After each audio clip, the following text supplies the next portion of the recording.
Morning, I call this meeting to order. We are meeting in public. Welcome to meeting number 101 of the House of Commons Standing Committee on Citizenship and Immigration. To avoid audio feedback, before we begin, I would like to ask all members and others in-person participants to consult the cards on the table for guidelines to prevent audio feedback incidents. Please take note of the following preventive measures in place to protect the health and safety of all participants, including interpreters. Only use black approved earpiece. The former gray earpiece must no longer be used. Keep your earpiece away from all microphones at all times. When you are not using your earpiece, place it face down on the sticker placed on the table for this purpose. Thank you for your cooperation.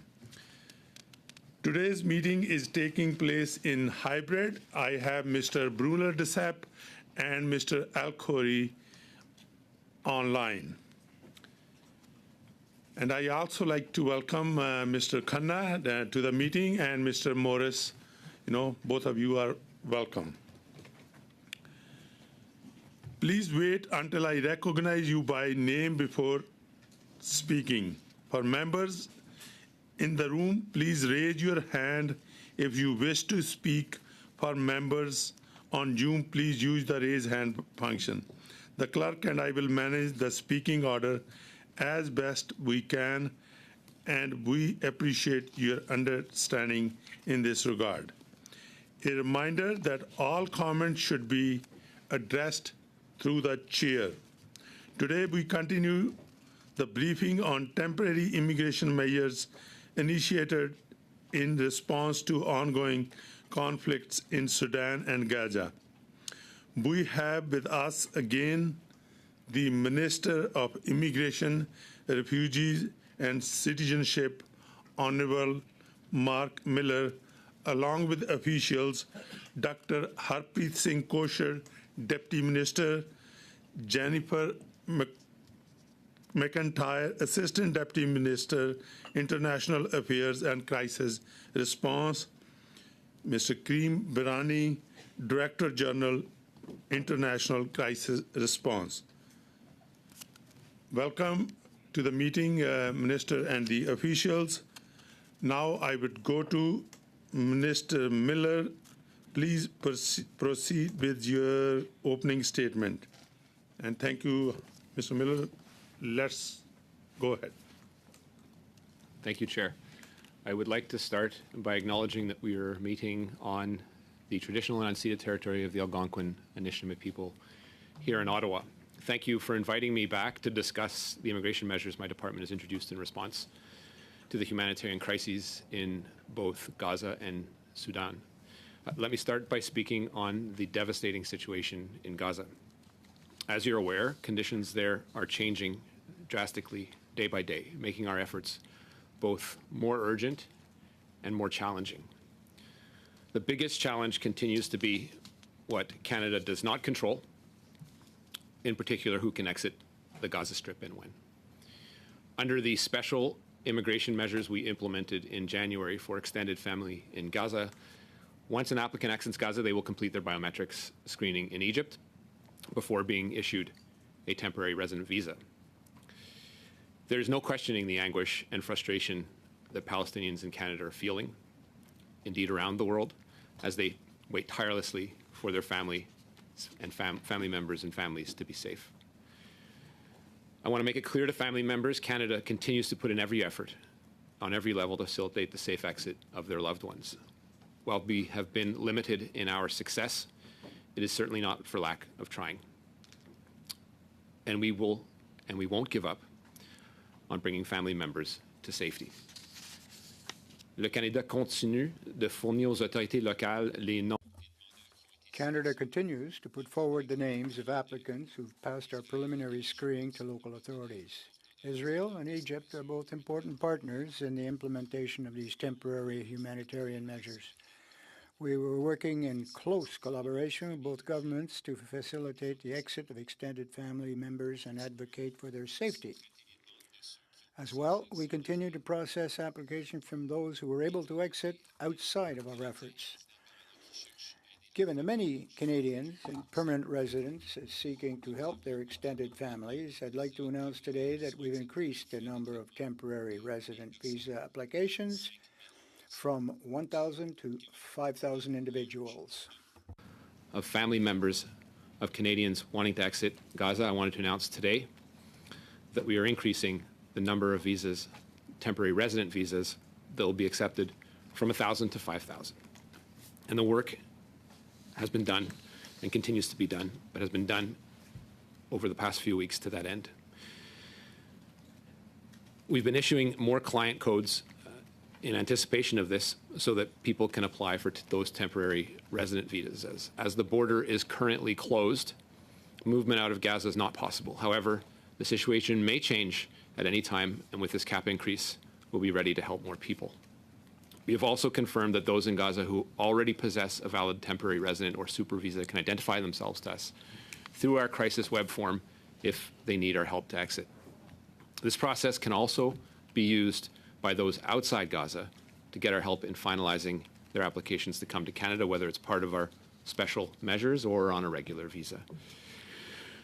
Regarding Sudan, we've been working to welcome those impacted by the conflict when it first broke out a year ago. These efforts include Sudanese and non-Sudanese nationals alike in all immigration categories. Au cours de la dernière année, nous avons accueilli plus de 4,000 personnes. Over the past year, we welcomed more than 4,000 people from Sudan as permanent residents and 1,500 as temporary residents. In February, we introduced a new temporary family-based humanitarian pathway to permanent residency for those who fled the conflict and may now wish to come to Canada with their extended family.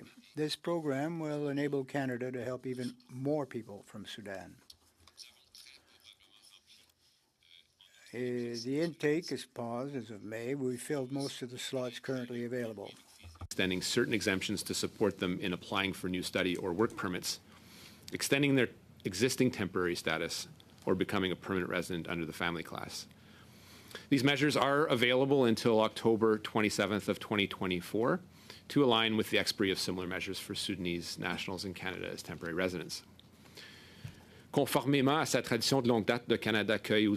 And in keeping with our long-standing tradition, Canada is also welcoming people from Sudan as government-assisted and privately sponsored refugees. Almost 1,000 refugees were approved to come to Canada in the past year. We're working with our partners to expedite all arrivals to Canada under the special measures in 2024. As we can. Thank you, Chair. Happy to take any and all questions. Thank you, Minister. So we will now proceed to the questions, and I will go to Mr. Kmitsch for 6 minutes. Mr. Kmitsch, please go ahead. Thank you. Chair Joseph. To start, I'm going to split my time with Mr. Redekop. Anytime. So, Minister, on the Sudan program, it closed as of May 6, 2024. How many applications did the department receive? That number is in the applications submitted, Mr. Kmitsch, ranges in the 3,600 number.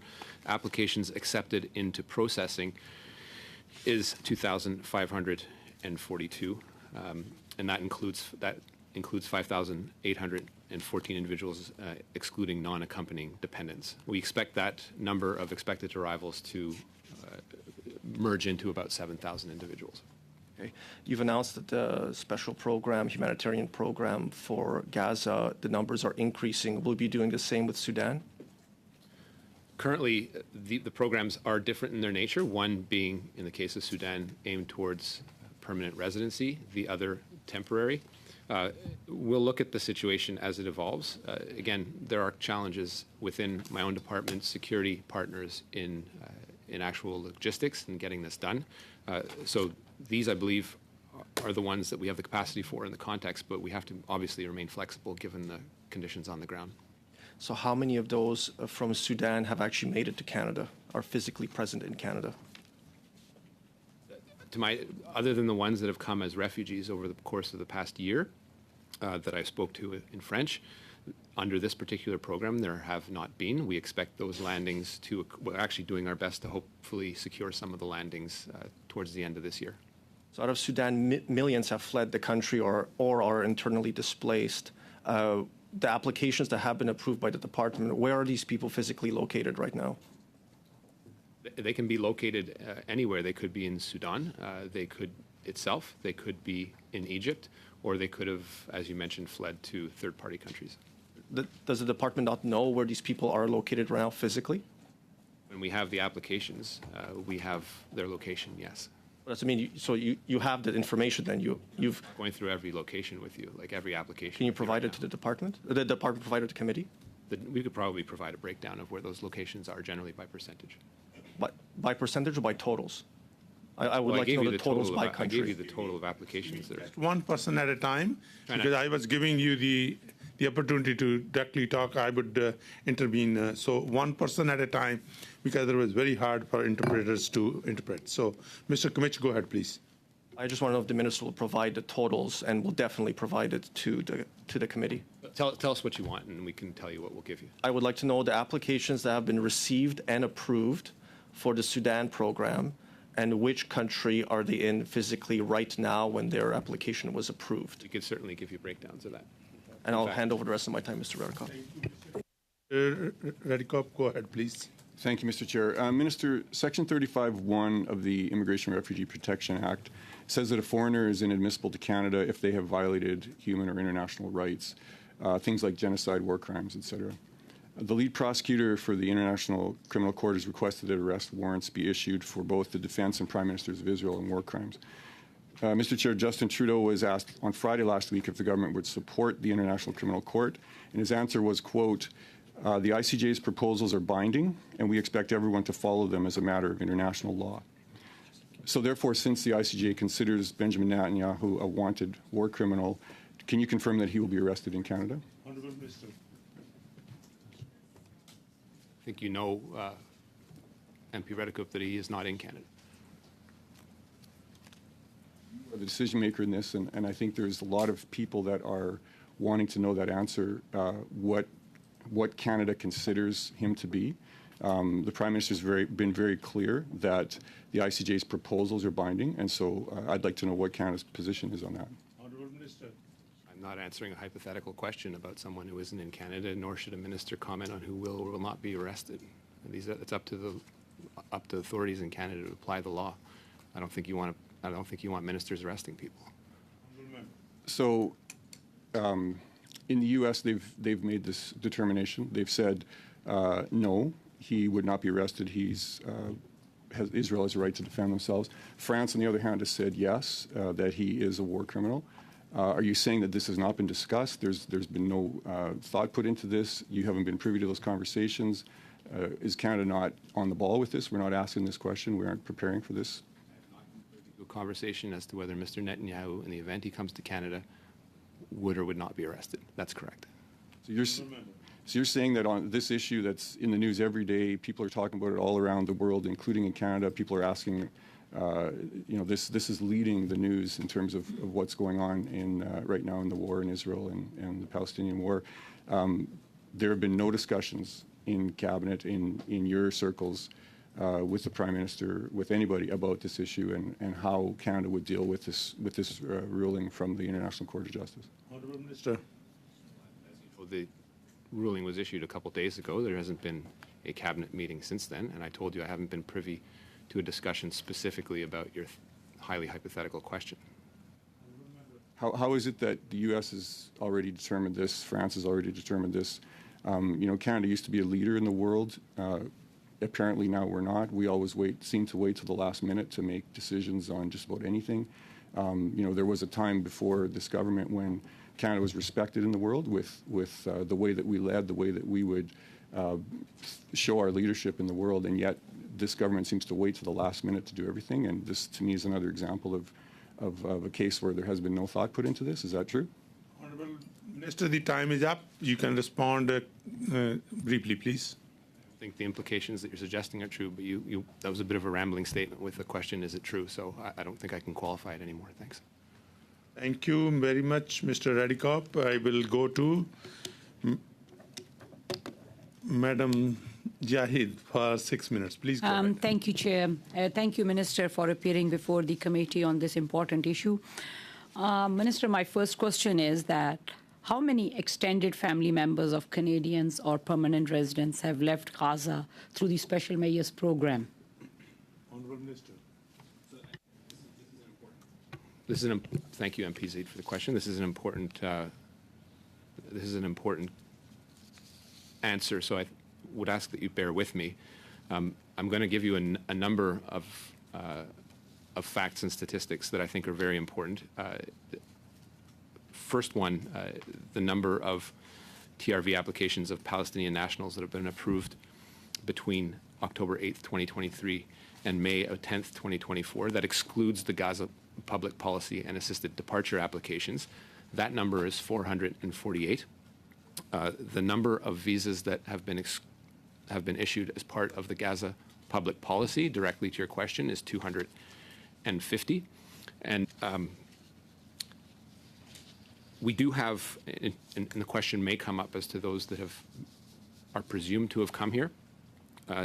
We have as a number 987 of individuals with a Palestinian Authority travel document presumed to have traveled to Canada between October 15th, 2023 and April 30th, 2024. That in itself obviously would exclude people traveling on Canadian documents. Thank you, Minister.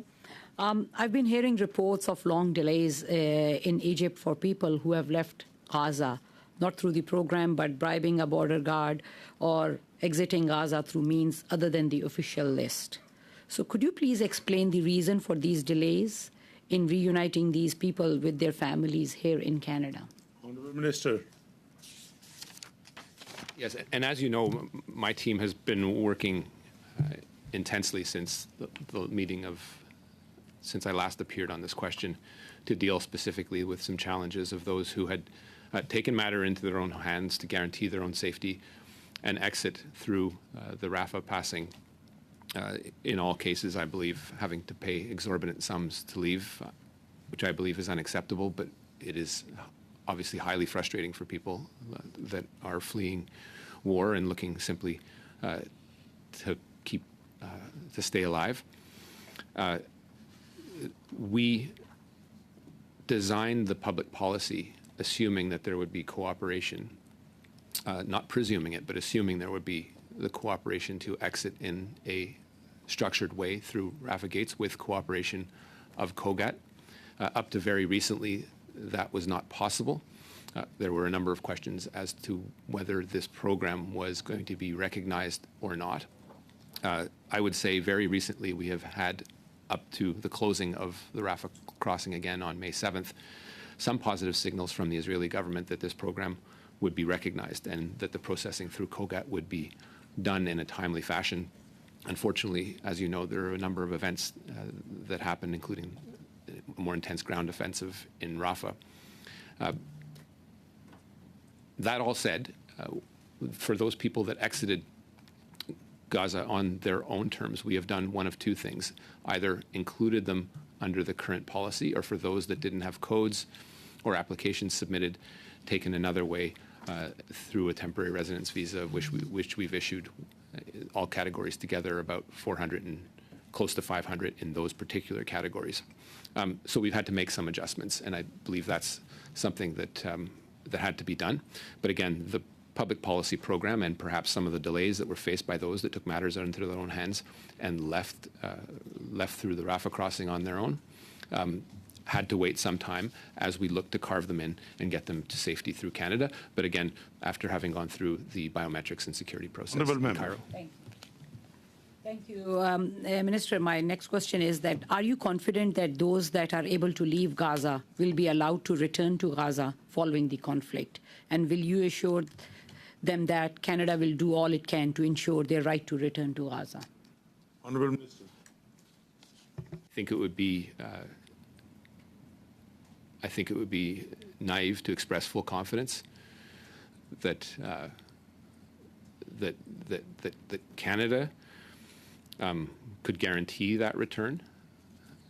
I think we will do all in our possible to make sure that is the case, including through diplomatic means. We certainly will not keep people in Canada, but with a current war going on and the massive destruction that has occurred in Gaza, obviously we would want the conditions to be such to make sure that people are safe. That is not something right now that I can predict with any sort of reliability. So I don't want to give anyone that naive assurance, but from a diplomatic perspective, I can certainly say that we will make sure that we will advocate that people that have come here have that right to go back to Gaza. Thank you, Chair.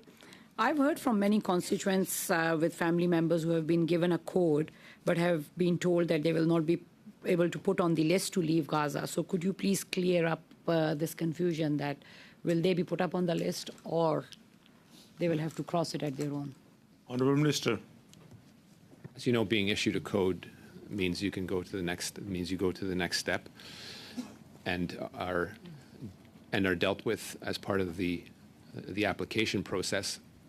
I do want to hasten to add that this is not dealing with Canadian residents or Canadian nationals or permanent residents.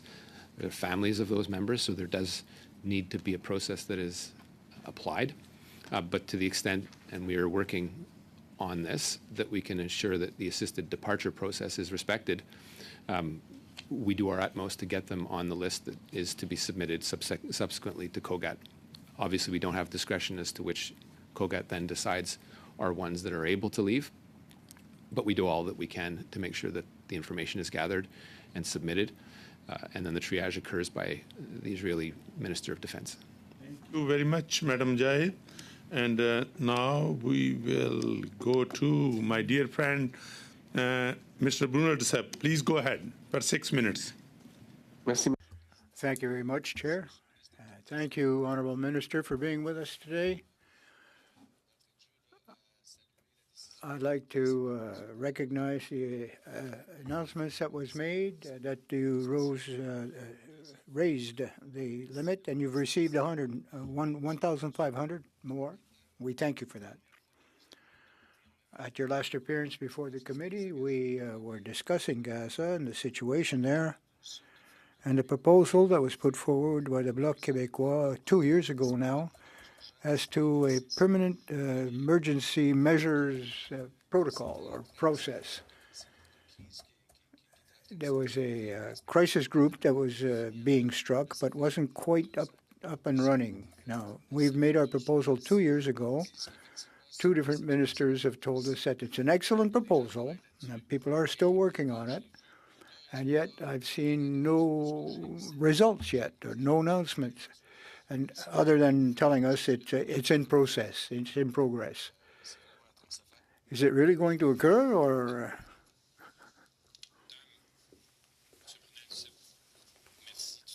Well, thank you, Mr. Duceppe, on behalf of the Bloc for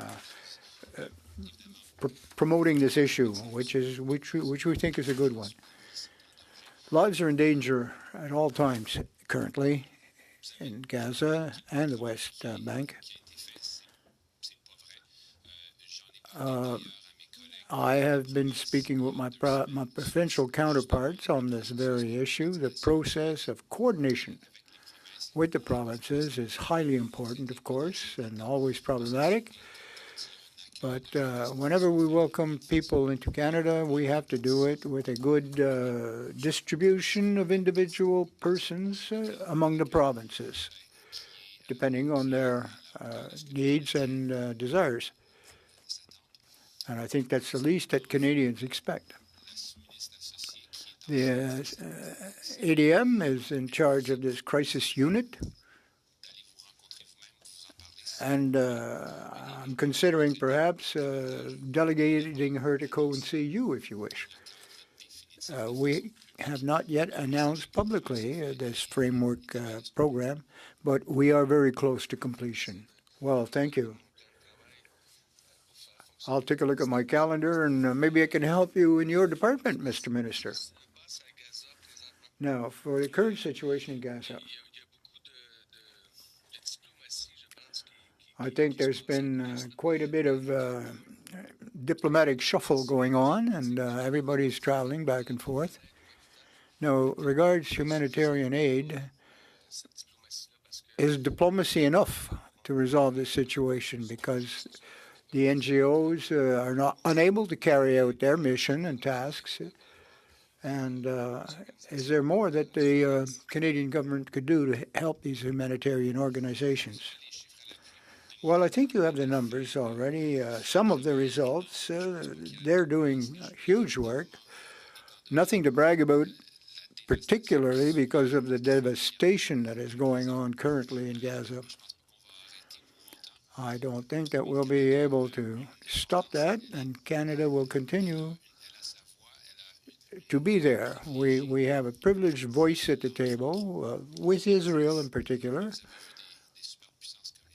Superpowers like the United States haven't been able, regardless of their position, haven't been able to stop or halt or ceasefire of these. There's been no further financial assistance to the NGOs either. So I think we have to continue pushing, given the scale of the catastrophe in Gaza. Well, you may or may not agree, but what do you think of the new hostilities between Azerbaijan and the export of arms and technology to Turkey? Over a few months, Bloc Québécois has requested that we should perhaps implement or apply some of this arms trafficking regulations so that they don't end up in the wrong hands in Palestine. We welcome the announcements that Canada will not be sending any lethal material. Well, night vision glasses, that's to identify targets, and ultimately they become lethal. They're an adjunct to lethality. This material may perhaps indirectly result in the death of many civilians. And of course, do we have to wait till the conflict's over to sell it all out? Well, as you know, it's an international protocol, and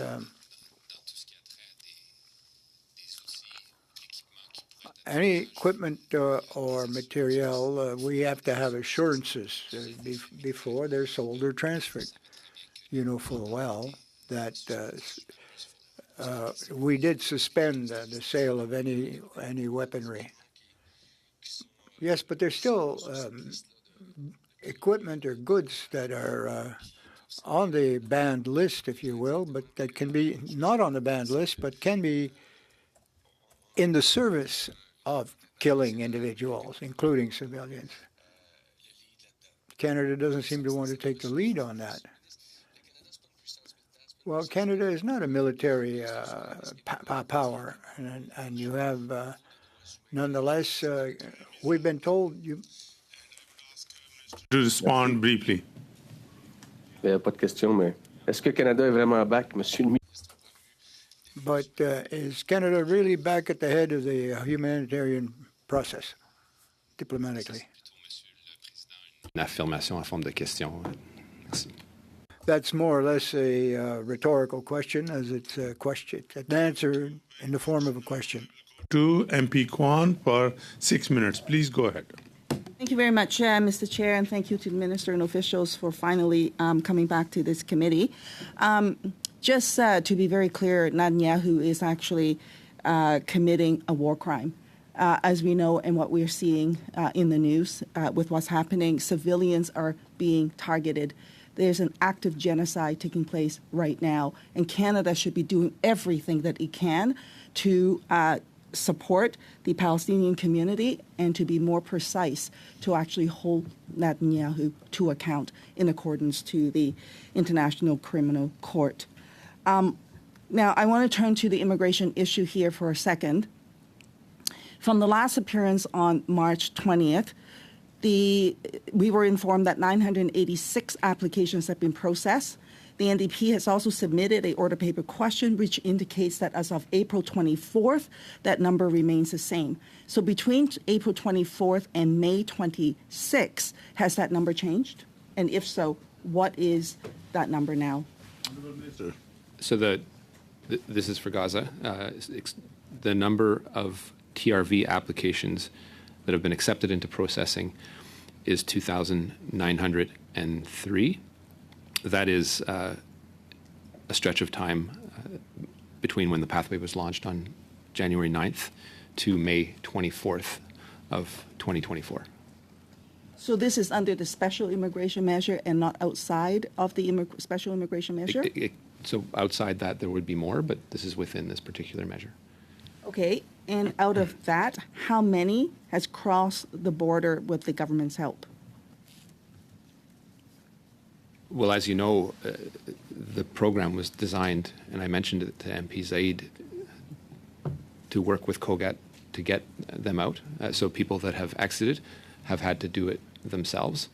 Now, on a very individual and ad hoc basis, we have used our advocacy to get individuals out for medical reasons or other consular reasons, but that is not as part of the policy.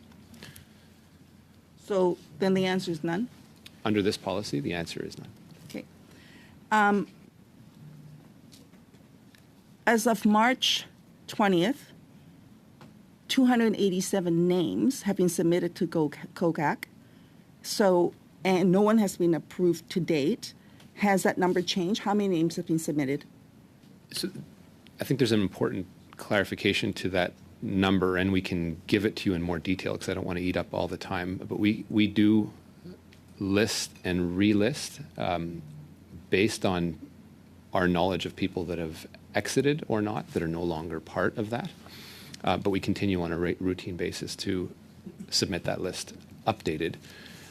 And it hasn't changed from those numbers, really, in a material way. But it may comprise different people as part of it. So it's still at 287. Right, but those, Okay. let's not, but hang on, let's not No, I presume that I those understand what you're persons, saying. half of those have left, That. or a third of those. Excuse me, that. one person at a time, please. If you want to interrupt the minister, please raise your hand, honourable member, and I will make sure I stop the watch and get back to you. So now I will give the floor to Honourable MP Kwan.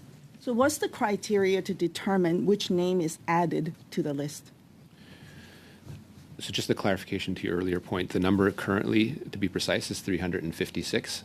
And for the actual detailed criteria, I would pass it over to ADM McIntyre. Please go ahead. Thank you very much.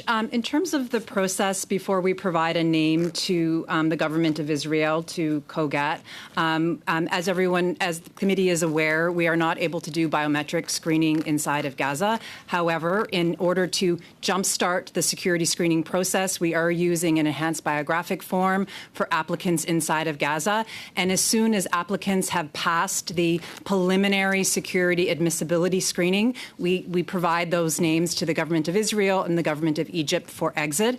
However, we are keeping families together. So once an entire family has passed through that initial stage, we provide those names to both governments. Thank you. So that's to say, of all the applications that has gone through the process, even the ones that have gotten the TRV, only 356 names have been submitted to COGAC, and I get it, that there's a rolling number because some of them has already exited, etc. So that number is really low. I would just say that. So there's a holdup with respect to the security screening processing, which is what I'm hearing from families as well. This is not necessarily to get a biometrics, it's the pre-screening in order to get them onto that list. So what is the holdup with this pre-screening from IRCC side? Again, we're dealing with complete families, and indeed, these are numbers that reflect the current status of the screening and the submission to COGAT. But again, very recently, we received indications from COGAT that they would accept this program, and we were hopeful, but obviously events have changed since then. Okay, didn't answer my question, but I'm going to move on because I have limited time. The order paper question the NEP has put in indicates that as of April 24th, 4,467 codes have been issued. The announcement today of changing the cap from 1,000 to 5,000, how many more codes will be issued from the 4,467 as a result of today's announcement? 10 seconds to respond. I'll leave you to do the math, MP Kwan, but that number from January 9th to May 20th is 5,250. The time is up, Honourable Member. I'll come back to you. And now I will go to Mr. MP Khanna for 5 minutes. Please go ahead. Thank you, Mr. Chair. As we're discussing the temporary resident visa special program for the Gaza and Sudan situation, my first line of questioning will be around the temporary residence program in general. Minister, are all temporary residents, including international students that are entering Canada, required to submit police clearance certificates and criminal background checks from the country of origin before they're allowed to enter Canada? So just to be clear, we are talking about Gaza and Sudan. Of course, and that's my line of questioning. Hang on, and you want, just to be clear, you want to talk about now international students. The Honourable Members and the Minister, please, one person at a time. And Honourable MP Khanna, if you want to interrupt Minister, if he's still speaking, please raise your hand. I will stop the watch. I would not take out of your time. So now I will give the floor to Mr. Khanna. Minister, of course it's relevant. So it's a simple question, yes or no answer.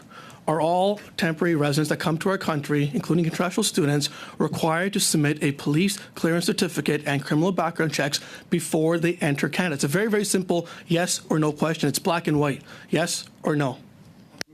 So first, let's make a couple things clear. I don't tell you what questions to ask. Don't tell It's a me. yes or no question, Don't tell Minister. me what kind of. Don't tell me how to answer those questions. Let's hear your answer for the question. Thank you. First of all, we do criminal verification by doing biometrics on people. That means taking their fingerprints. We search databases, partner databases, including security partner databases, and as well as the RCMP. And we have a number of cascading questions for anyone that wants to come in to Canada to assess whether they go to secondary screening. Now, on the issue of police certificates, we do not, as a routine matter, require those for temporary residents. The next question you should probably pose is how reliable are those police certificates? I don't think you would. I think you would agree with me. But I have limited time, Mr. Chair. Please go ahead. I started the watch. Sorry, I understand how the program works, and my question is to you. You made a statement a few weeks ago to the media when the media clearly asked you, are criminal background checks done? And you said yes. And when the media asked, how does that work? You said if they have a criminal background check, if they have a criminal background, that they're not allowed to the country. So now you're telling me that police clearance certificates and background checks at the country of origin are not completed. Is that true? I think your premise is that police certificates are the starting point and the be-all and end-all of a comprehensive security check, which they are not. I think you would agree with me that a Hamas-issued security certificate or police certificate would not be acceptable for someone exiting Gaza. Do you agree with me? You'll have your chance, Minister, to ask those questions when you're on the other side of the bench. But my question is more simple for you: is that you misled the media and you misled Canadians when they were asking you a point-blank question. So the question is very simple: did you purposely mislead Canadians, or were you not competent enough to say that during the time the media asked you that? So which one is it? Are you misleading Canadians, or were you incompetent and you didn't know your process for your old file? So you're new to this place, MP Khanna. You are making a lot of assumptions. I think perhaps you have fallen victim to the algorithms of your chief. The reality is, Minister, I did not mislead Point anyone. of order on this, Minister? Mr. Chair? Stop the watch, and there's a point of order. I've been elected to this House for about a year now, and regardless if I've been here for a year, 10 years, or 15 years, The minister should not be questioning my competence on the file. Clearly, he didn't have the answer when the media asked him these questions. He clearly misled Canadians, and now he's throwing accusations back at me, saying I'm not informed. I think you should go back and read his ministerial department notes, and maybe even listen to the predecessor who said that they were not done earlier. So before you start throwing accusations, please read your own documents. Honorable, I would ask Honorable Minister, irrespective of how long we are in this house, we should not refer that, and we should respect. And I agree with Mr. Khanna. I think those comments are not appropriate, and I would give the floor to you, Mr. Khanna. Go ahead for the question. See, Minister, on the website, it clearly states that police clearance certificates are not mandatory. Your predecessor, Sean Fraser, the Minister of Immigration, now Housing Minister, who caused this housing crisis because of his reckless policies at the time when he was minister, himself has said that police clearance certificates and criminal background checks at the country of origin are not mandatory. So why did you tell the media that question when they asked you point blank? Mr. Khanna, so Madam Kaibaga, please go ahead. Thank you. I appreciate that we have a visiting member today. All of us want to get through the Sudan and Gaza questions. Can we stay on relevance, please, Mr. Chair? Thank you. I will go to Mr. Khanna. Mr. Khanna. Absolutely. I think it's irrelevant because it's with the integrity of our system. So it's a very general question I'm asking for this program. Can the minister let me know how many Canadians have been let into Canada that have submitted police clearance certificates and criminal background checks before entering Canada? Point of order, Mr. Chair. Honorable Minister. Point of order. Just a minute. I will go to Madam Kaibaga, please. Thank you. Does the minister have the answer to this? Just clarifying with the clerk, can you just reread for the rest of all of us to know what the subject of the conversation today is so that we can stay on that? We want to get to our questions as well. That's fine, Madam Kaibaga. I will go to Minister. Minister, please respond to the question put by Mr. Khanna. Well, when you become a resident, you obviously have to provide those types of checks. But for temporary residents, I never said, and this is where you are misleading people, Mr. Khanna, and your colleagues, that police certificates were required. I said we did verification. That's what we do. That is true. If you assume the contrary, you assume all the responsibility and liability with respect to that if you make those statements outside of here. So, Minister, you're confirming that police clearance certificates and criminal background checks are not done for temporary residents entering this Canada? I have never said that certificates are required for temporary residents. They may be required if an officer decides to do so as part of a cascading security screening. None of your colleagues should pretend that I ever made that claim. And if they do so outside this place, there are consequences. So how many of those that have been let into Canada, temporary residents, have had to submit police clearance certificates? How many? Please respond briefly. You would have to ask over what time period. You would have to ask which categories and which officers have asked for further police certificates. You are assuming that police certificates are the be-all and end-all, and in particular in the case of the individuals in question in the context of police investigation. I'm not going to speak further, but you could imagine how unreliable those certificates would be were they have been required. Thank you. Thank you very much, Mr. Khanna. I will go to Mr. El-Khoury. Mr. El-Khoury, 5 minutes. Go ahead, please. Thank you, Mr. Chair, and thank you, Minister, for being with us for this important subject. Minister, Canada knows as peaceful country. As a matter of fact, Canada created the peacekeeping force under Lester B. Pearson. And I believe it should be respected in all countries during international conflict. I have several cases that broke my heart in my riding that members of their family are registered in our Canadian embassy in Egypt, but they cannot have access to cross the border due to the smuggler. They're asking $5,000 per person. What Canada, or can Canada intervene with both sides, Israeli and Egyptian, in order to put an end to those smugglers and facilitate the access of those people who are in need?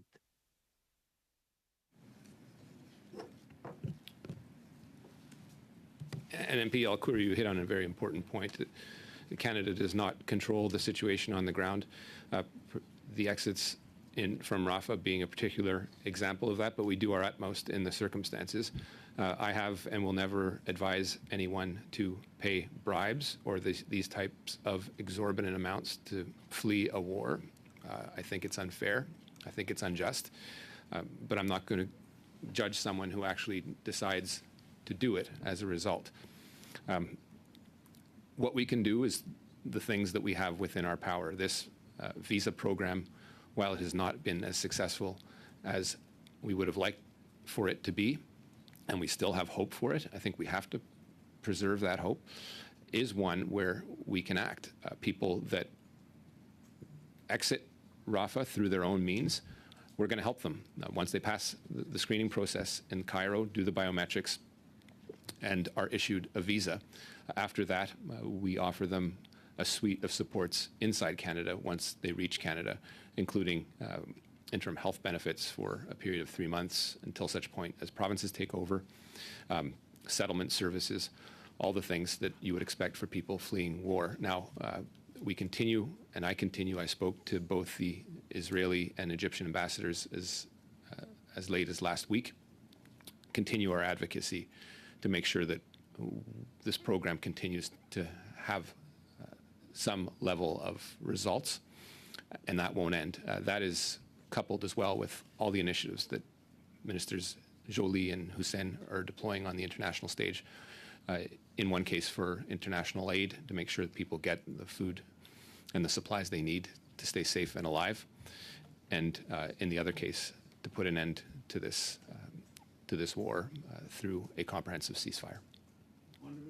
Thank you, Minister. But according to your knowledge, do you know if this particular case, Canada raised this smuggler problem through diplomatic way from Minister of Foreign Affairs or Minister Hussein or Minister Joly, or they did not discuss that with both sides, Israeli and Egyptian at all?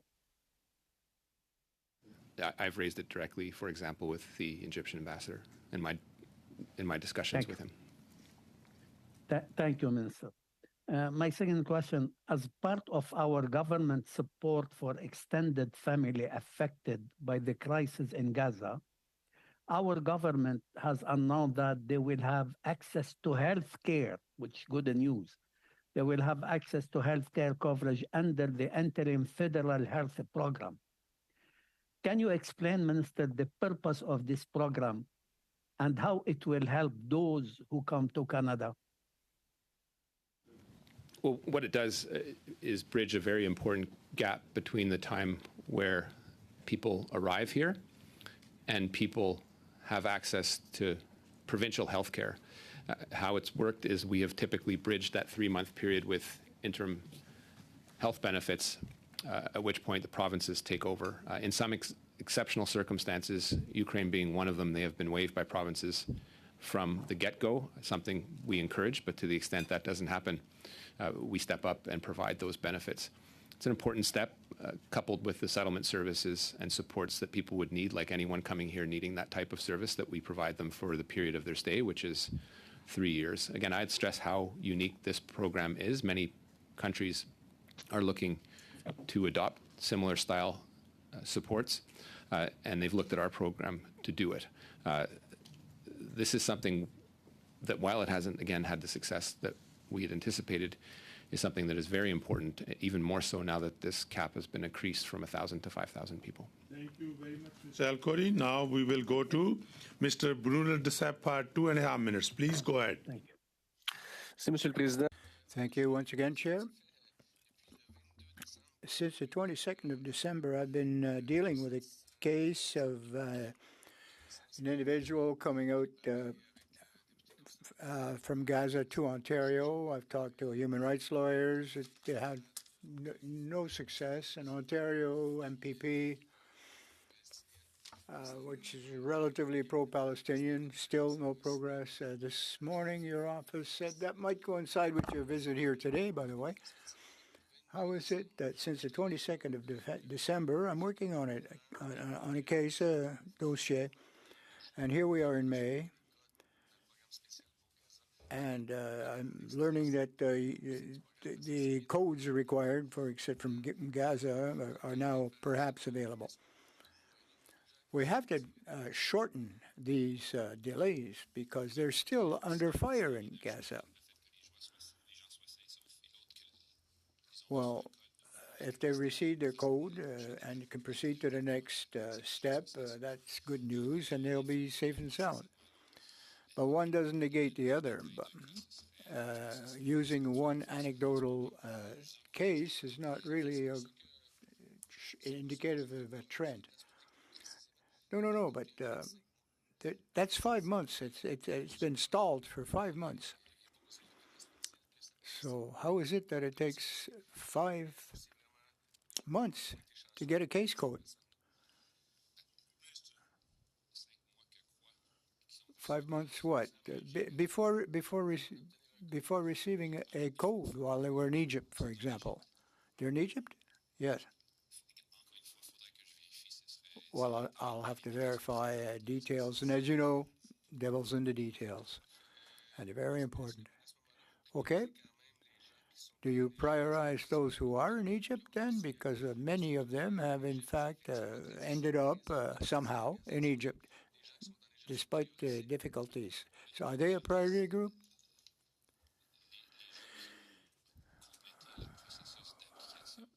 Those who have completed the application process and managed to get out of Gaza, whether it's through Rafah or whatever, well, Madam Kwan, 2.5 minutes. Please go ahead. Could the minister tell us how many more applications will be processed as a result of the announcement today? So I gave you that number leading up till May 20th. I would have to check how many individuals that translates into. Okay, so by my calculation, based on your numbers, there's a difference of 583 codes. And based on the application numbers that were approved, by my calculations, 2,197. So maybe officials can confirm that at a later time then, so that we know how many more applications will be processed. Could the minister explain, do you actually need to have a code to be issued to get a TRV? So not necessarily. Again, I broke down for colleagues at this committee the humanitarian visas for those that didn't have codes or others. That adds up to something that is different. So you don't necessarily, but you still have to go through the process of screening. Got it. So you don't have to have the codes, but yet people were told basically you have to have the code, and people were just desperate to get onto the portal to apply to get the code. But turns out if people can manage to find a way, however they can, to cross the border, they don't need the code, and then they can get a TRV. So officials have been telling, or some families have been told, that they should apply for a TRV outside of the special immigration measure. And the minister just confirmed that they don't need a code. So families feel betrayed. I hope the minister understands that. And precious time has been lost as people waited to go through this process when this process got them nowhere, because not one person under this process has been able to get to safety. But people who managed to get outside of the process are now being able to move along. So I guess my question to the minister is this: how many duplication of applications are there, and how much, because of the wasted time, how many lives have been lost? Minister. I think you're presuming a lot of things to come to that conclusion. Well, actually, I'm not. I've talked to family members who's lost lives. One person at a time, please. I will don't go to know the as minister. a result of this process, as you know, there is a war in place. We are doing our utmost to bring people to safety. If people have left with a code, then we are able to process them. If they have left without a code and they are eligible under the program, we are doing our best to process them. And if they are still stuck in Rafah or elsewhere, we are doing our utmost to advocate for their safe exit. To the best of my knowledge, I don't believe people were told to stay until they get a code. We don't have an appreciation of how people's lives, or the appreciation that people would have there about how their lives are threatened. And we don't judge them when they pay an exorbitant fee to leave to keep themselves alive. If I can just make a final comment, the truth of the matter then is people actually didn't need the code. That is the truth, and that should have been told to them right from the beginning. Thank you very much. With this, I will go to Mr. McLean for 5 minutes. Thank you, Mr. Chair. Thank you. I'll quote, "There is no doubt that Canadian citizenship is highly valued and recognized around the world.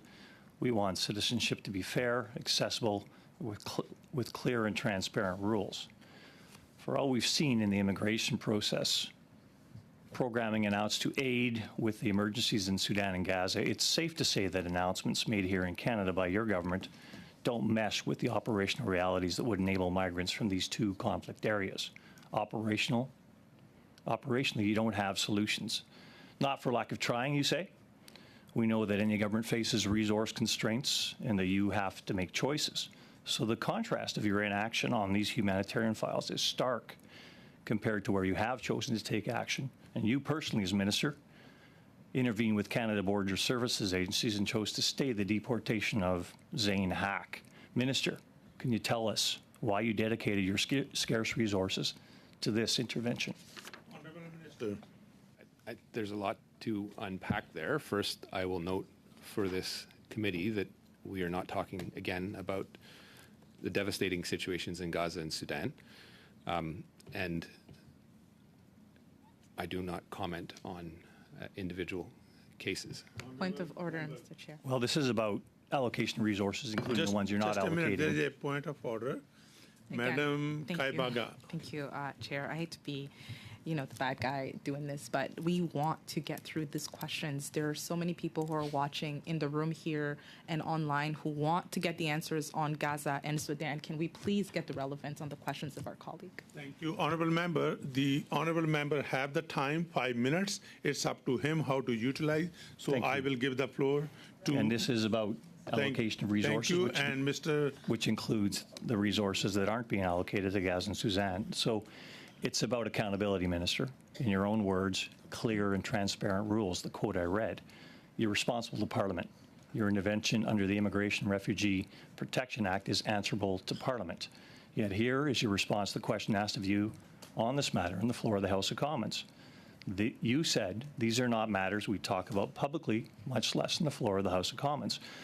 Parliamentarians disagree. Your responsibility under Section 50 of the IRPA is not a personal right. Maybe you were caught off guard when the question was asked of you in the House of Commons. This is your opportunity today to correct that. Why did you intervene in the deportation order of Mr. Zane Hack? And I would highlight for this committee the patent disregard for those two humanitarian situations in Gaza and Sudan, exemplified by the line of questioning posed by Conservative members that have nothing to do with the matter at hand. And so using them as a hook to answer the question for their own sound bites is, I think, typical of what we are facing as a Conservative Thank you, government. Minister. Let me ask the question in a different way, because you aren't allocating the proper resources, because you're misallocating them. Mr. Zane Hack is in Canada on a student visa. The rules for maintaining status with a student visa require abiding by Canadian law. Clear and transparent rules, the ones that aren't available for Gazans and Sudanese. Mr. Hack broke Canadian law 10 times, plus a contempt of court order. Do you think this case warrants your intervention more than intervening with Gazans or Sudanese refugees? Again, these two parallels are disgraceful. If you have a question to ask me about a particular case, I think you have plenty of opportunities to ask me outside a committee meeting that is dedicated to saving the lives of Gazans and Sudanese. Well, thank you. You've had months now to save lives, and you've sat on your hands in many respects. You're allocating resources badly. But let me quote the court ruling against Zane Hack. Mr. Hack has shown disdain for the rule of law, and he's publicly encouraged others to break the law while publicly celebrating his arrest. Minister, I only get so many chances to ask these questions of you. On Mr. McLean, I would go to Madam Jahid. Thank you, Chair. Once again, a point of order on relevance. We are here to talk about the humanitarian crisis in Gaza and Sudan. The Conservatives seem to not to care about them because they want to talk about something else. So it's really very important that we keep this meeting to the relevance. Thank you very much, Madam Jahid. As I said, the honourable member has 5 minutes and he has only exhausted 3 minutes and 47 seconds. Mr. McLean, please go ahead. Well, I'll check that in the time, but no, I do have questions to ask the Minister about his allocation of resources here. Clear and transparent rules, Minister. Zane Hack is a temporary resident in Canada on a student visa and a repeat offender, yet he doesn't even attend his designated learning institution. How many criminal offenses does it take to make a non-studying foreign student eligible for legitimate deportation order? Sir. Again, the decision whether to deport or not is not mine to take, nor should it. The individual circumstances of a case are not ones that I would comment publicly on. Minister, you're intervening on behalf of a criminal that's been convicted in Canada, but you won't intervene in making this process better for Sudanese or Gazan refugees. This is a choice you are making. Canadians, people that are waiting to get into Canada, want to understand why you're making these choices. Can you please explain to Parliament, to Canadians, to this committee, why you've allocated resources to keeping criminals in Canada rather than abetting getting refugees into Canada? Minister, the time is up. You can respond briefly. And I would say in response that you are weaponizing the situation in Gaza and Sudan, and indeed the families behind us, to make a petty political point. Thank you very much, Mr. McLean. We will go to Mr. Ali. Mr. Ali, you have 5 minutes. Please go ahead. Thank you, Chair. Thank you, Minister, and our officials for being here. Minister, as you know, innocent lives are being lost in Gaza, Rafah, and Sudan. But unfortunately, our conservative colleagues are more concerned about Netanyahu's hypothetical arrest rather than calling for permanent ceasefire in Gaza and Rafah. Sadly, conservatives using this human tragedy for their political advantages, and which is really, really painful. And this meeting was dedicated for Gaza and Sudan, and they're coming for different questions, diverting, but conservative have not once called for a ceasefire since this tragedy started. And this is the tragedy of this century. So I just wanted to ask you what challenges you're facing to bring those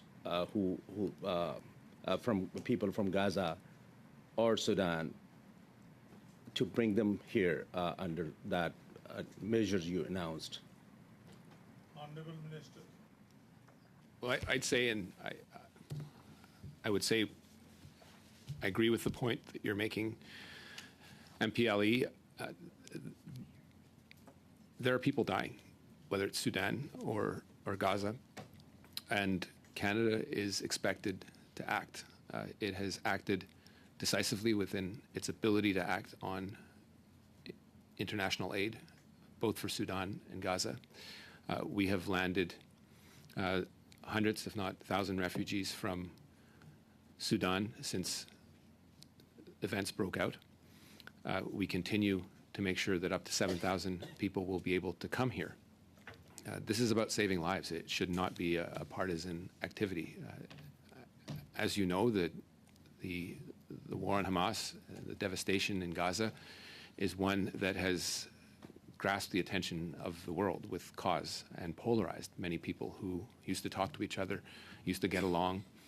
And it has been devastating not only in Gaza and Israel with a dreadful terrorist attack on October 7th, an attempt to exterminate a people, but also here in Canada with Islamophobia running rampant, anti-Semitism running rampant.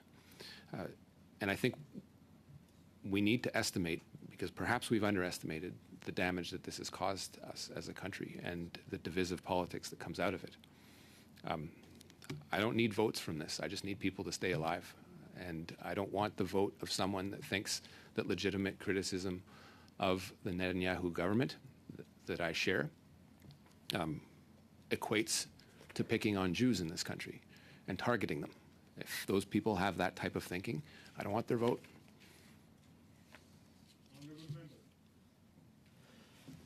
Thank you, Minister.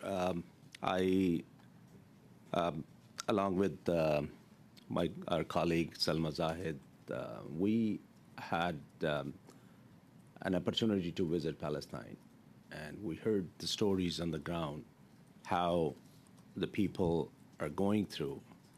It's from both sides. It's a human lives are being lost, and it's a human tragedy. And here at home, that's Islamophobia, you rightly said, and anti-Semitism is on rise. And our conservative friends exploiting the situation rather than bringing people together. So I agree with you. We should not be using this as a political issue. This is a human tragedy, and we should, first of all come together to call for a ceasefire and try to make every effort to save lives from Gaza, Rafah, and Sudan. I just want to change the topic towards, as you know, processing center under the Indo-Pacific strategy. We announced 2022.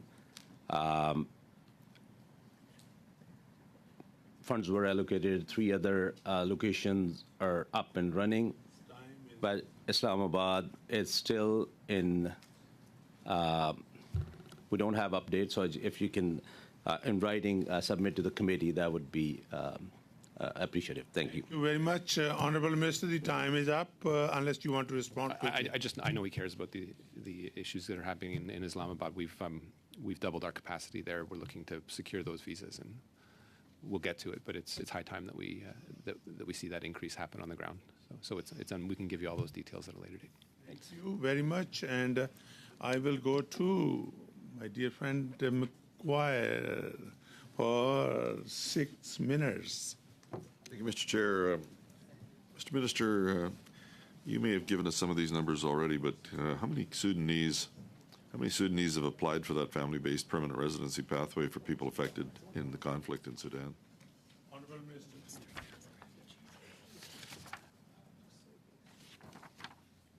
Bear with me, Larry. I gave that to my colleague, but I think the numbers and the programs do differ, but as of May 20th, from the period between the launch, which was in February 27th of 2024, to now, May 20th, so in that short couple months, there have been 2,542 applications accepted, which translates into about just short of 6,000 individuals, excluding non-accompanying dependents.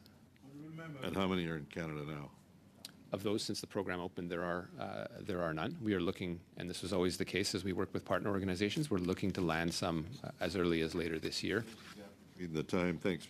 There was a gap between the time when the conflict began on April 15th of 2023 and the introduction of the family-based permanent residency pathways about 8 months later in December. Given the similarity of the programs to some of the previous IRCC plans, they're pretty much the same. What was the reason for this long lag? Honourable Minister. Look, in the context of a humanitarian catastrophe, I'm not going to offer any excuses for that. I don't think by that same brushstroke we should presume that nothing's been done. During that same period, there have been 3,622 protected persons and resettled refugees of various different categories, so it's not as if everyone was waiting for this program to get into place. It is very much an accompanying program for our response to Sudan. So I just don't want to leave people with that impression. Your family-based permanent residency pathway, with respect to that, can you explain the how you arrived at the 3,250 figure for the cap for the applications? Honorable Minister. It's a rough estimate based on how many family members per application. The president of the Canadian Sudanese Community Association told the CBC that he doesn't understand the rationale for the cap. Have you been in touch with that association in regards to their concerns? Honorable Minister. The entirety of the program was devised and worked with and through an umbrella organizations that I believe include that organization. And have you spoken to them? And if so, what was their concern? Jack, we worked pretty closely with a number of those organizations to devise the policy in the first place. I'll take from that you haven't. But so given the tragic reality that Sudan has become the world's biggest displacement crisis, what's the IRC's projection for the uptake of the family-based permanent residence pathway for people affected by this conflict? I believe, well, as you know, and as I mentioned to the team, the program filled up very quickly within the last 3 months. I'm just going to turn it over to my colleague for one question. Mr. Comich, go ahead, please. Mr. Chair, how much time do I have? 3 minutes. 3 minutes. So I wanted to ask you, Minister, in exchange with one of the Liberal MPs, the question was asked about the paying of smugglers and bribes by certain people to get across the border. And you said in your response, I won't condone it, but I understand. Are you aware that under the IRPA Section 36(2)(c), that committing an offense that would be an offense in Canada makes a person ineligible then to obtain a visa, and it's an offense in Canada to pay human traffickers under Criminal Code Section 279. Would those people then be denied a visa to come to Canada? Honorable Minister. That isn't the case, no. We would perhaps ask additional questions, but again, you're asking us to hold in judgment people that are trying to stay alive and safe. So are you saying that Section 36(2)(c) will not apply to anyone who is paying a human smuggling network, a criminal network, to come to Canada, whether from Sudan, Gaza, or anywhere else? Honorable Minister. You're making a lot of presumptions about the paying of these amounts and who they went to in various shapes or form. This organization has been described as executive travel services, or in the context of this, quite usurious extortion of people looking to leave a desperate situation. So I think that would depend on the circumstances at hand. But again, would you deny them that right simply because they tried to save their lives by paying some money? So, Minister, you're speaking of a specific organization. Are you speaking of Hala Tourism and Consulting? Yes. I'm speaking more broadly beyond just this particular organization because I don't know exactly who they are. They were mentioned in a Toronto Star article that has the title, King of the Crossing, the man selling away out of Gaza. I'm talking more broadly of all criminal networks. Are you saying that Section 36(2)(c) of the IRPA is in abeyance, like the department will not apply? You're the minister. Are you saying you will not apply this particular section? Honorable Minister. I'm not saying that at all. What I said is that I took a particular set of facts that you presented to me, refuted to them, and then you started to generalize about something that has nothing to do necessarily with the case at hand. So I'm just asking you the question. Well, Minister, you're issuing visas, so that is literally your job. You have a department to help you with that. The IRPA, passed by Parliament, tells you that you cannot issue a visa to someone who has committed a criminal act outside of Canada, just committing the act, not being convicted of the act. You're saying you're not going to apply the law. I'm asking you a legal question. You are the minister responsible for the file. You've shown before in other questioning that you either don't know your file or you're not caught up on your file. So I'm asking you, this particular section of the act, will it apply, yes or no? Honorable Minister, time is up, and you can respond briefly. The legal answer is that we follow the IRPA. Thank you very much. I will now go to Madam Kaibaga. Madam Kaibaga, you have 6 minutes to go. Thank you, Mr. Chair. And I would just like to put on the record that as we are talking about the crossing at Rafah, it's really important to mention that today the news is that there is burning everywhere. Gazans are under fire. They're burning. They're dying. There are babies that are beheaded. The images are horrendous. And I don't wish this upon anyone, and I would hope that in the right conscience, if the minister had to save a life, he would choose to save a life versus using some legal jargons that we are talking about here today. Minister, you increased the cap from 1,000 to 5,000 today.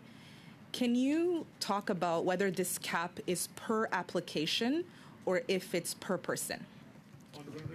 In this case, it's per person. And can you explain to us what is the desired success of this new 1,000 limit that you've set? 5,000 limit. Well, we want to get those people out, and we want them to be safe, and we want them to take temporary refuge for the period in time covered by the policy, which is 3 years. Obviously, being flexible, but now the priority is just to get them to safety. And if you can just help us understand the relationship between the Egyptian government. As other colleagues have asked, I have not heard a number of people who have been able to cross through the Rafah border. And now we're seeing that people are literally burning in these refugee camps. What is our relationship to be able to get things moving on this border? Well, I think we, regardless of the views of the two governments that control the exit from Rafah in various situations, we owe it to the people that we are trying to save to maintain diplomatic relationships, maintain lines of communication, even when we disagree vehemently with some of the actions being taken, and understanding that our public statements do have impact on the ability to deploy a policy like this at times. So that's the reality of trying to save people in a war, and that's the reality that we have to compose with. So yes, I am in contact with the Israeli ambassador, with the Egyptian ambassador in particular, and our teams work together to coordinate this policy to the extent it's accepted, and when it is, to get people issued visas in a prompt fashion. Those that are in Cairo, we have a good working relationship with the Egyptian government to make sure that we have visas for the people coming in to process visas, and then their cooperation to make sure that we can keep tracking people so that they can actually get to Canada once the visas are issued. This current I guess special measure right now is a temporary resident. So I heard previously that for other people that when it's permanent, they can stay. If it's temporary, I think someone in the room asked, maybe my colleague Zahid had asked, what is the plan for the people who come here through the TRV post, if Canada's not playing a role in or maybe doesn't have a future in playing a role in bringing Gazans back to Gaza when they want to go back, what is the plan after? Is there a plan to extend, as we have done for other measures, for like Ukraine, for example? Look, you're speaking specifically about the Gaza program. The Sudanese program is a permanent resident program. The Gaza program was designed specifically as a temporary resident program for 3 years, not knowing what the outcome of this would be, for a number of reasons. And I think they're very important geopolitical considerations, particularly some of the rhetoric around the emptying of Gaza and the perception that Canada would be participating in that. Quite the contrary, we're participating in trying to save lives. That is the reason principally that we did not make it permanent. Obviously, we're not sending anyone back to a war zone, and Canadians would judge us quite severely if we even purported to do so. Given the geopolitical considerations, I'd just say that let's assume at some point that this will come to an end. We will do our utmost to make sure people can repatriate if they so choose. I just had to ask because I think the confusion is there when it's a temporary measure. Just back on the Sudan question, I'm not going to ask many of the questions that have already been asked to you because I've sort of picked up on the answer, but under what circumstances would the department consider increasing the cap that we have right now? I think first and foremost, the situation on the ground. Second, an important consideration because of limited resources, which are always a consideration, the logistics of trying to make these programs effective and implement them so they are and have a measure of success, but largely looking at our humanitarian commitments. And everyone knows that the catastrophe that's going on in Sudan is largely a forgotten war by the international community. Watching that quite closely, probably more closely than has been up to date. Has this measure been of effectiveness? Like, is it meeting the targets or maybe the desired goal that you had? I don't think anyone should be happy until people are here. All of the people are here, and we've ironed out some of the challenges in logistics and getting people here. Mentioning those, Mr. Minister? Well, challenges in making sure we keep track of where people are, making sure they're safe, making sure the application process is fully performed. It's very challenging to get biometrics done in an area that is still under constant attack or threat to populations. So making sure that we are being flexible in the context, as well as all the other measures that we've done up to now to make sure that thousands of Sudanese have been welcomed in Canada since the time the war broke out. Thank you very much, Madam Kaibaga. We will go to Mr. Brunel Desap, 6 minutes. Please go ahead. Thank you, Chair. Mr. Minister, in your exchange with Member Ali, you spoke of the repercussions of the conflict in Gaza has here in Canada, in Quebec. We've had anti-Semitic incidences, Islamophobic incidences as well, and other anti-Semitic acts. And of course, you don't want people like that voting for you. No one wants people like that voting for anyone. There was a demonstration recently, and there was an unknown individual who called on the assassination of Jews. And I mean, fomenting hate, I believe, is an offense by law, particularly when the accusation is one based on religion. An opinion on religious text or whatever. Quebec, the Bloc Québécois tabled a proposal to amend the criminal code to remove this exemption of religious belief as a basis for speech. So where do you stand on removing this exemption from the criminal code? Well, first of all, I'm disgusted and I'm very concerned that someone can express themselves in this manner against Jewish people. You're alluding to Mr. Sharkawi, without any sanctions, any punishment. I cannot presume or assume why the prosecution service did not decide to follow up with criminal charges.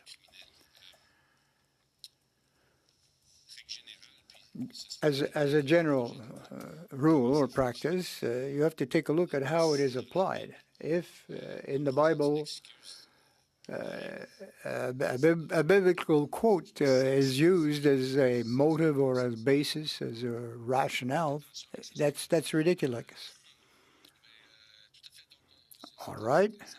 It's quite simple. Our bill would amend the criminal code by withdrawing this exemption for religious belief. We agree with you, of course. We also found it extremely disgusting. You've also publicly stated that you would examine the program from a humanitarian point of view, Gaza in this case, in order to extirpate Canadian families from the area. Are there not any measures to either facilitate the reunification of these families or to accelerate the process, or is if what it is it is? Well, they're not Canadian families. They are extended family of Palestinian here in Canada. We have to apply security clearances because we don't know who these individuals are. And people have to get out of Rafah or Gaza, and they usually end up in Egypt, where they are classified. We take biometrics and etc. to try to figure out who they are. Now, if there's any shortcomings in the program, I think we've taken them in note since the last committee, and we've removed quite a few of these obstacles or errors, if you will. And this is why we have more families here today. Okay. Some individuals formerly had permanent residency or temporary, but they've already been processed from a biometric point of view. Could we ensure that these people don't have to repeat the security biometric checks and et cetera? Or are we going to keep the same process as we have it as it is? Well, there's a validation period for these individuals, 5 to 10 years. No, they should not have to submit to a second pass of security clearance. Now, I think you may be confusing somewhat the program that we have. It's not for permanent residents here. No. I understand that, but what I'm trying to get at, some of these people have applied to the program. They used to have permanent residence. They've lost their, for some reason, and they would have to go through the process once again, back to square one. If the validity is still good for the security clearance, why would they have to repeat the process once again if they're within the 5 or 10 year span? Maybe that can be cut that part out for these individuals. That's all I'm saying. Well, the validity period is the same, and they wouldn't have to redo it, as far as I know. Well, I can give you a number of cases where it has occurred, so if we can come to an understanding, all the better.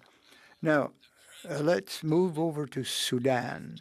Since 2023, the Canadian government has given priority to temporary or permanent residency to all Sudanese. Why did it drop off after April? Respond, please.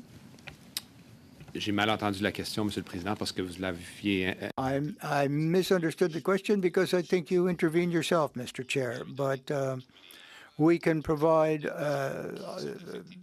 the numbers of all these people that are affected by what was said. Thank you. Go to MP Kwan for 6 minutes. Please go ahead. Thank you. I'm just going to ask a few more questions on Gaza, and then I'm going to move on to Sudan. Could the minister advise what is the number of people that's crossed to Egypt for Canada and that has managed to sort of cross from January till now? In U.S., we know at least 435, Italy 317, Australia 300. So what's the number for Canada?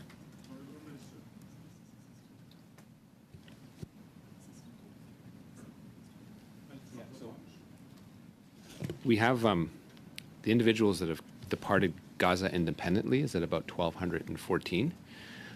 And as of the assisted departures, which I think you were alluding to, since the beginning, 2,588. But again, you'd have to ask me a more precise question. Okay, I'm going to pause this question then.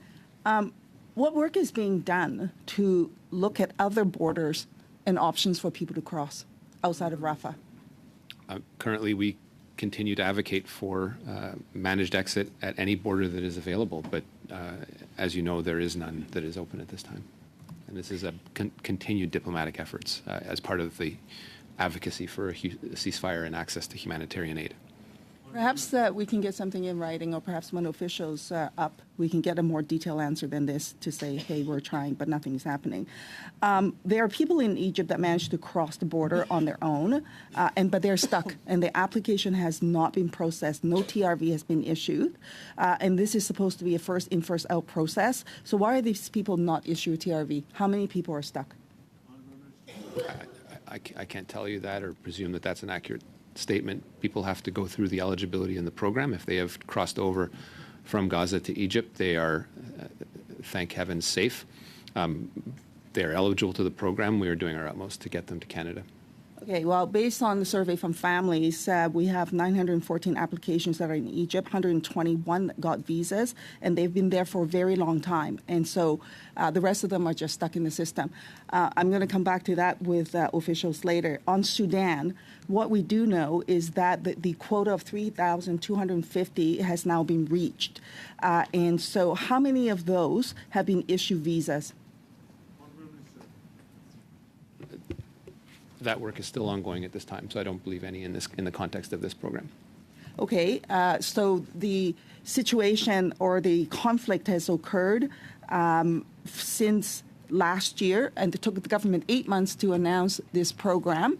And then to date, we're expecting, based on the answers, almost 2 years before anybody can get to safety. So what is the holdup? Do we have the unanimous consent to carry on the meeting? I'm asking for the consent. So normally my colleague doesn't want to do that, but we would be willing to let the NDP finish the round and then suspend the meeting. Because I have stopped the watch. I need to know, do I have the unanimous consent to carry on the meeting or stop the meeting? Until the end of the I cannot have. Point d'ordre, Monsieur le Président. Point d'ordre, Monsieur le Président. Point of order. Point of order. Yes.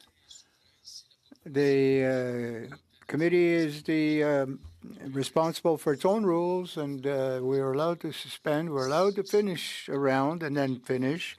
So if we'd allow Jenny to finish her round, I would agree to suspend. With Madam Kwan. Madam Kwan, you have 3 minutes left.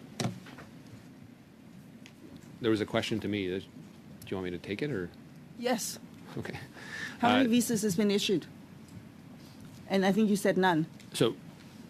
But let's not presume that nothing has happened. We have evacuated 846 people, and under other programs we have about 4,200 people that are here. But under this program, which was launched earlier this year, the process is still ongoing. The intake cap has been recently achieved as of May 6th, so there have no visas been issued in this context.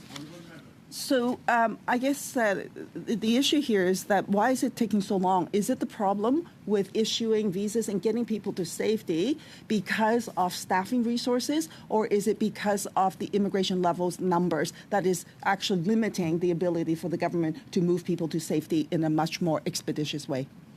In this case, it certainly isn't the immigration level numbers. So what's the problem?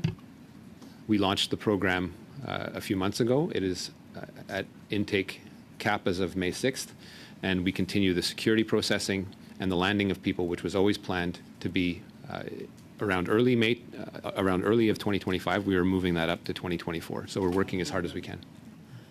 Yeah, okay, so it will be almost 2 years before people get to safety. It took the government 8 months to actually announce the program back in December, and then another 2 months to actually move forward with the application process. So now, with the 3,250 cap, is that to do with the immigration levels plan? So again, let's not presume that no work has been done in the interim. This is a family reunification program of people from different locations that have been affected by this devastating reality. The number that we have set is one that we do to manage our ability to properly process people within the programs, and all of these programs, with very few exceptions, have caps. Well, the immigration levels plan for 2024 for HNC is 13,750. 2025 is 8,000. 2026 is 8,000. You can see how tight those numbers are. So maybe the minister, if he says it has nothing to do with the immigration levels plan, can he provide the committee and list all the countries that is supposed to fit into these tight numbers, that is needing special immigration measures or HNC applications to get to safety, and what is the allocation per those countries? Yeah, to the extent we have them, I'm sure we could provide a rough estimate of what will be comprised in those. As you know, there are many events that happen around the world that happen, and we have to open our arms to people that are fleeing war and devastation, and we do that. And so we will continue to do that. Often that does put pressure on some of these things that we try to predict years before, but don't necessarily turn out to be true. Take, for example, the situation in Ukraine. Yeah, so maybe we can get the breakdown of those numbers. How many is targeted for Ukraine? How many is targeted for the Americas with the government's special deal, the secret deal for the Safe Third Country Agreement for Sudan, for Hong Kong, for Gaza, et cetera? Can we get those numbers, please? Just take issue with the 15,000 Americas program. It's far from secret. It's quite open. Negotiated in secret. Well, we don't negotiate things with Biden in front of a press gallery, that's for sure. But we certainly talk to them and come up with a plan to make sure that there's a safe way to migrate through the Americas, which, as you know, is exceedingly dangerous, especially through the Darien Gap. Time is up, Madam Kwan. So I will. You just rambled on. Point of order. Oh, I have a point of order. Mr. Morris, go ahead, please. Mr. Chair, we've got 25 minutes till our next vote. I request from the committee 2 minutes to ask a question to the minister on this topic. Unanimous consent? No, there is no unanimous consent. Is there a unanimous consent to continue the meeting? No. Mr. Commiss said no consent, so I'm going to suspend the meeting.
will have one round, 4 minutes each with each party, and without further ado, we will start with Mr. McLean. 4 minutes. Please go ahead. Thanks very much, Mr. Chair, and thanks to officials for being here today. I do have some questions. I'm going to start with the issues around Sudan and some of the clear issues here. The program that you've designed for Sudanese refugees to come to Canada allows for 3,250 applicants. I think this is spaces.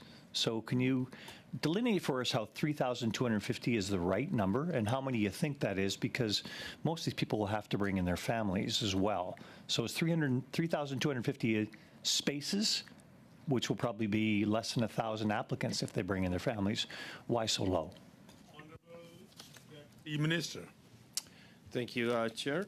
So just to clarify that the program which is designed for the permanent residents is 3,250 applications, and each application, Chair, can include dependents on that.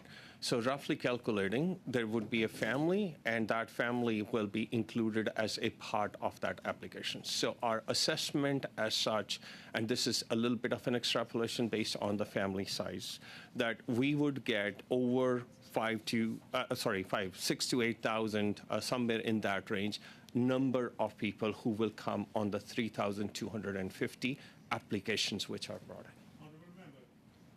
So quick math, that's 2 per application. So effectively 3,250, and you're saying 6,000 people in that. That's an applicant and their spouse only. But most of these people will have family with them. No consideration for that whatsoever? So, Chair, what I'm trying to say is an extrapolation. If the applicant has family members included on their application, we will process all those members. So 3,250 applications will be processed, and whatsoever is the number coming out, spouse, kids, and the family members will comprise that. Deputy Minister, the root of the question was why 3,250 when, 7 years ago we accommodated 30,000 within 4 months from Syria. We had 40,000, although it took much longer, from Afghanistan. And we're setting a year later here 3,250 application spaces for what is the worst humanitarian crisis in the world right now. Why 3,250? So, Mr. Chair, to answer that question, the 3,250 is a special program which we have instituted for Sudan. But let me actually mention this, that before we actually rolled out this program, we have also done much more in terms of bringing Sudanese here. And if I may, we have actually 4,000 plus 4,202 is the exact number of the total permanent resident admissions since we saw the conflict.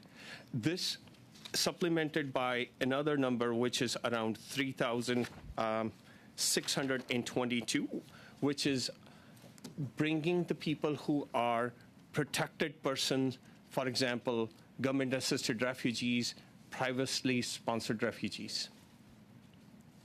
If I may, thank you. The question that there does seem to be some discrepancy here on is also the way we've treated our local engaged staff in Sudan versus the way our local engaged staff were treated in other Canadian consular activities around the world. Our local engaged staff were not brought here after the conflict in Sudan the way they were in other conflicts like Ukraine, like Afghanistan. So we have not treated these people to the same standard. Can you tell me why we've performed differently in this respect? And respond briefly, please. Just to briefly mention that every program is designed in such a way that where we can actually, it is tailor-made to what exactly can we get the most vulnerable people outside. And this program, in addition to what we have done in the protected person and the permanent resident, and assisted departures was actually helping the Sudanese to get here in a permanent resident way. Thank you. I will go to Parliamentary Secretary, Mr. Chang. Mr. Chang, you have 4 minutes. Please go ahead. Thank you, Mr. Chair. I want to thank the officials here today for coming out to speak to us and be witness for us. I heard from many people in my writing that the traditional definition of family that is often used by the government simply does not reflect the needs of the community or the reality on the ground in Gaza. The special measure that you put in for Gazan to apply to these with extended family here in Canada, can you explain why is it that way? Thank you, Chair, for the question.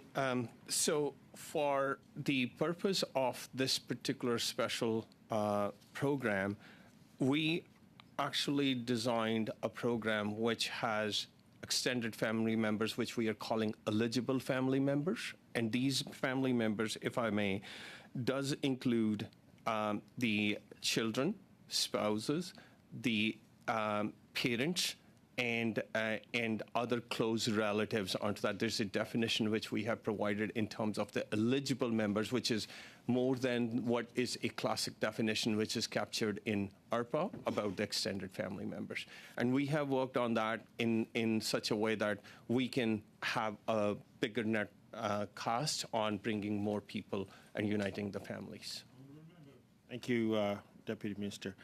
I have constituents in my writing that are coming to me and saying that their family are stuck in Cairo and they cannot come out, and they have done the bio and everything like that, and they still haven't heard anything from IRCC. What kind of timeline should I tell constituents in regards to getting the bio and getting safely to Canada? Thanks again for the question. What we try to do in terms of the ability to bring, ability to process their application is that if you are in Cairo or if somebody is in Cairo, and they can connect through submitting a web form or connect with us through IRCC and our presence in Cairo, the Canadian Embassy, and we obviously are actually processing those applicants in terms of priority processing. And if your biometrics is done, we will go through to the next step and we will actually process them accordingly. Thank you. Mr. Chair, I would like to share my time with my colleague. Go ahead, please. Thank you so much to my colleague for sharing his time with me.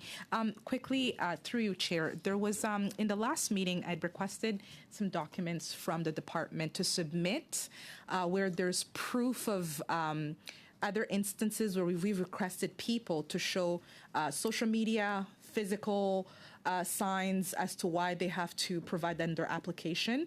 I have not received that. I've not seen it. So if that's been submitted, please let me know. If not, I would ask again that you submit that. Quickly. I stopped the watch. I just want to tell the honourable members the question that Madam Kaibaga asked. The clerk has received some documents and he will be circulating to the committee soon. So, Mr. Deputy Minister, please go ahead. Sorry, Madam I'm going to ask the question now that. Thank you so much, Chair. You're very efficient. I have a question around the fee that people have to pay in order to apply for the processing fee. If people are in a situation like what Sudanese and Gazans find themselves in, is there a possibility of waiving the fee? Right now, I think an adult pays about $635 and a children's $175. And this fee has been waived for Ukrainians. Is it possible for us to waive it for Sudanese community members and Gazans as well, as they're also fleeing a very, very tough situation? Thank you. Time is up. Briefly, please. So we have Minister Chair has been able to waive the fees of biometric collection as well as some other fees. We can get you some information about how this compares in both the Sudanese and Can we have that submitted? Yes. Thank you. The time is up, and we will go to my dear friend, Mr. Brunel de Sepp. Go ahead, 4 minutes, please. Merci, Monsieur le Président. Thank you, Chair. I'd like to share my time with Mike Morris from the Green Party. I have a question for the Deputy Minister. As of the 30th of April 23, Canada has granted priority for TR from anyone from Sudan. Is that correct?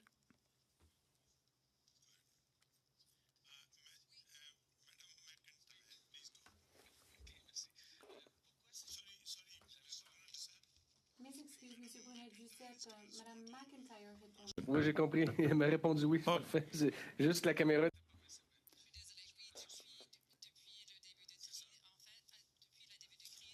Yes, since the beginning of this crisis, we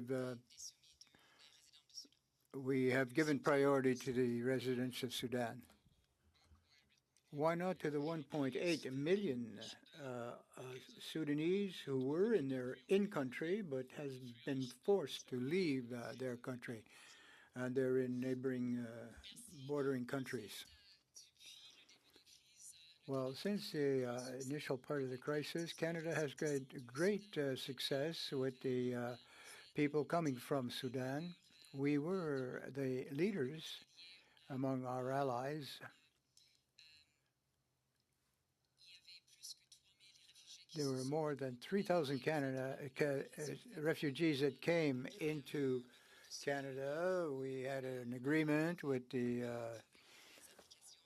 Organization for Migrant Seas in Sudan for these refugees.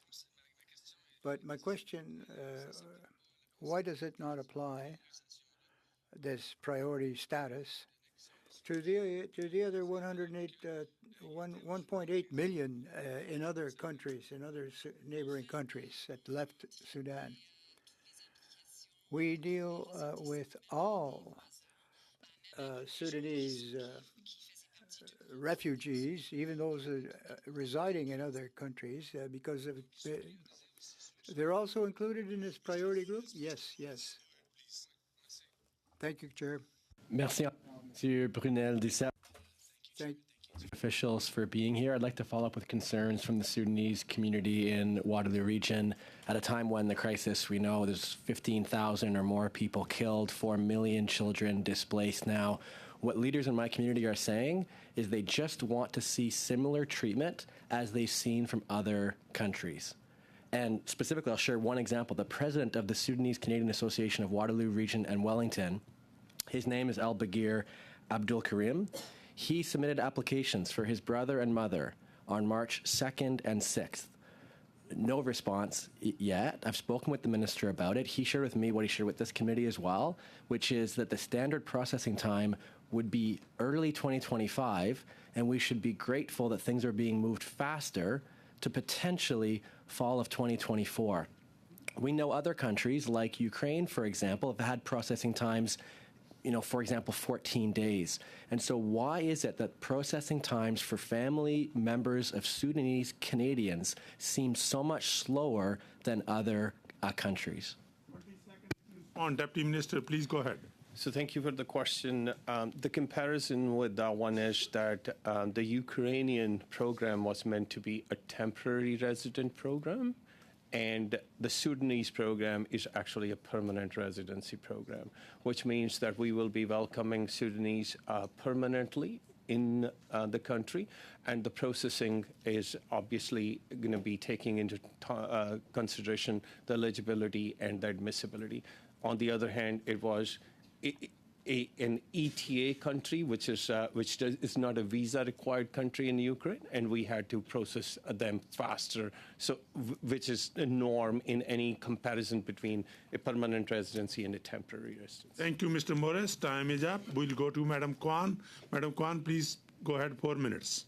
Well, just on the issue around differential treatment, the government could have brought in a temporary program for Sudanese to safety, and then, as they are doing for the Ukrainians, provide a PR program subsequently. The government could have done that, but they chose not to, and it's going to take at least 2 years now for people to get to safety. Now, I think that the block here is actually on the immigration levels plan numbers. The deputy just said that out of the 3,250, special immigration measure for Sudanese would be expecting 68,000 people out of those applications. The immigration levels plan would that be coming out of the 2024 immigration levels plan numbers, or is that going to be coming out of the 2025 immigration levels plan numbers for the H&C category? Minister, please go ahead. As we continue to process, Chair, these, some of them will be probably landed in 2024, so they will be into the 2024 levels, and rest, as they are processed, they will be in the other levels, which is subsequent years. So the officials provide the committee the list of countries of PR applications under the H&C program that has been approved, so that we can see how many of the space that's allotted for 2024, which is 13,750, and how many they expect for 2025, which the allotted space is 8,000. If you look at the numbers accordingly, 68,000 coming out of the 3,250 for 2025, let's say not all of them, let's just say even 5,000. You know, that's the bulk of the numbers. You only then have 300 left. That's supposed to cover Ukraine. That's supposed to cover Gaza. It's supposed to cover Hong Kong. It's supposed to cover all of the other categories, including protected persons. So how is the government going to make those numbers work? Is that the real reason why there is such a delay? Please go ahead. So, first of all, Chair, we will provide you with our estimates as requested in terms of the numbers. Secondly, we continue to actually process the applications as quickly as we can and actually find the spaces in the current program. However, if there is an opportunity, there might be other ways which we can explore in terms of adding more numbers. Well, I'd love to hear from the deputy, and perhaps if we don't have time, for him to submit to the committee what other ways, so what other streams are they going to raid in order to make these numbers work? Unless if the government actually increase the immigration levels numbers, the numbers are not going to add up. So which stream are they going to raid? So as I mentioned earlier, my intent, Chair, was to say that there is a yearly renewal of the multi-year levels plan, and then those are the ways in which the adjustments are done for the purpose of all those pending. Well, the yearly renewal, we're already talking about 24, 25, and so now we're talking about 26 and beyond. The numbers just don't add up. So in any event, I'll wait for the breakdown, and so that we can see, because this has implications not just for the Sudanese community, but for all the other communities that are in desperate need of the PR numbers and the processing delay that is jammed up in the system. I want to just touch on very quickly on the issue around finances and financial barriers. If the deputy can also provide the exact breakdown of why some communities have their fees waived and others have not, and then so that we have a fulsome comparison, and using Ukraine as the gold standard, and then compare that to all the other communities that are in need of support.